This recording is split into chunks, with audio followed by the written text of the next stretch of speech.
Hey, what's going on, everybody? This is Eric here, and I'd like to take a couple minutes to talk about the new rifle that I'm going to be running for the Quantified Performance Precision Gas Gun series. Now, previously, for the last couple of years, I've ran pretty much all large frames. This is a 6.5 Creedmoor gun that I've used, Maximum upper, Knights lower, 18-inch proof research barrel with the Night Force. What I've found is getting a stable position and shooting faster is harder for me than actually hitting the targets, and that's one of the key things of the match is not just hitting the targets but hitting them fast and be able to transition from position to position easier. So I decided to go with the 5.56 rifle for this next coming up year that I'm running right now. And I did the 16-inch VK-1, the Vector rifle. Obviously, I work for the company. I'm the sales manager. So I wanted to kind of run it through its paces. Even though I know the gun runs fine, I wanted to put it in that precision match role, which is, we don't really market it as a precision gun. It is pretty accurate with 66 grain and 55 grain. But I started running the 77 grain on this, and this will hold MOA or sub MOA accuracy pretty well. Used it with hot munition 77 grain, and recently just jumped over to some of the Black Arc 77 grain, loaded with the Sierra Match King, and I'm super happy with the accuracy, super happy with how light the gun is and how easy it is to transition positions and targets. So that being said, I just kind of like to go through from kind of tooth to tail on the gun, what I've done, how I've set it up. I like to run suppressed. I know a lot of guys run brakes out there on the line. I've got a Huxworks Flow 5.56K, which is fairly light, fairly durable. It lets the gun run, and as a left-handed shooter, along with the piston gun, I really enjoy not getting black all over my hands, on my face after shooting one of these matches. So that's great. We've got, obviously, like I said, we've got the 16-inch VK-1. This has got a hammer forged fluted barrel, so it's not necessarily a precision rifle barrel, but it runs really well. The self-regulating gas system and the long advanced cam path, super low recoil, easy to shoot, lightweight. I could see my misses, check impacts, super nice on that. I've got the burn-proof gear wrap. I have yet to see Mirage build up on this during these matches where anything more than this would be usable, but I really enjoy it. Sun and Shadow thumb rest right here, carbine thumb rest. I'm a left-handed shooter. Again, allows me to get a little bit more purchase on the upper, on the gun when I'm shooting on the stages.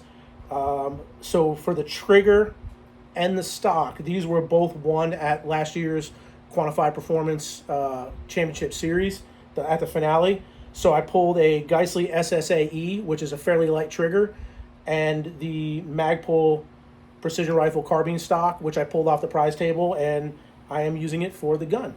I also have a Dai-Frico Kung Fu grip. This one is Cerakoted in multicam. Interesting thing about this grip is I really like it because it makes your gas gun seem a little bit more like a precision rifle, like a bolt gun. It allows me to get a good purchase on there, accentuate the safety up and down. As a left-handed shooter, it's great. I've had nothing to say about this, nothing but good things to say about this company. Super enjoy it. I run Practical Precision, which is a 20-round limited magazine, but it allows you to use a little bit more optics. I'm used to the Night Force, so Night Force ATAC R with the Mil XT reticle. I've used the Tremor 3 consistently on my large frame. The reticle's a little bit too busy, and I wasn't really using the wind dots as much as I thought I would need. So went with the Mil XT. It's a little bit more open, a little bit more easier to use for me, for my eyes to catch on. Glass clarity is amazing. If you want to see splashes or impacts around the targets, it helps out a lot if you pay that a little extra money for that. Of course, on a Badger, I pretty much use Badger turrets, or excuse me, Badger mounts for all my stuff. So this is the Condition 1 mount, 0 MOA. Very happy with it. Never had an issue with Badgers. Up here, because I've got kind of like a little bit of monkey paws, this is the Ridgeline Defense throw lever that you can essentially add on to your Night Force, made specifically for the Night Force ATAC R. I threw it on here, like it. I've been using it on both of my guns, so I like to keep things the same.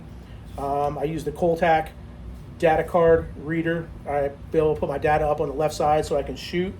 The rifle is ambidextrous from the factory, so super easy for me to manipulate the left and right side bolt release. I don't mess, as a left-handed shooter, I don't mess with the left side mag drop. I usually use the right side, so that's pretty much good enough for what I need. Let's see what else. Radian Raptor charging handle. This comes standard with the gun from the factory. I mean, you can change it out. I like Badger. I like this one. I don't like them super long, but this is good for me to manipulate as a left-handed shooter. One of the cool things, so this one came with the Radian selector. I like the Badger as well, but we're going to stick with this one for this year, see how she runs. Let's see, go else. So the cool thing about this gun is the reduced recoil on it, because it is a piston gun with a self-regulating gas system. It actually, so I ran it today with the Black Arc, and because the system is designed to self-regulate, and with the long advanced cam path on that bolt carrier, we're seeing the recoil staying about the same that I would with a normal load 77 grain, which is super cool. I mean, I think I'm getting 2750 average feet per second with the Black Arc. So in a couple weeks, I'm probably going to transition to that if it's available. I really like it. It's going to give me a little bit of advantage. But again, I don't propose to be like gas gunner extraordinaire. I just like going out there shooting with the guys from Quantified Performance. A lot of good friends out there. We as Vector, we came in as a championship level sponsor this year because we want to get more people eyes on our product and hands-on use on our product. But I mean, at the end of the day, for a lightweight, quick transitioning gas gun, this is really good. Again, don't market it as a precision rifle, but it can definitely be used in that role for Quantified Performance, which is a lesson I've learned over the last four years or so, shooting the different matches, is the sniper rifle, semi-automatic sniper rifle, is not always the best for me. So I'm going to run this and we're going to see how it goes. If you have any questions on the VK-1 or anything that I've set up here, throw it in the comments, because again, I'm running this the whole season. We're going to see how she runs. I have no issues with how she runs. I think it'll be fine. I've seen some guys running the 6mm Max, 6 Arc, 6.5 Creedmoor, myself included on the 6.5, running into some issues during the matches.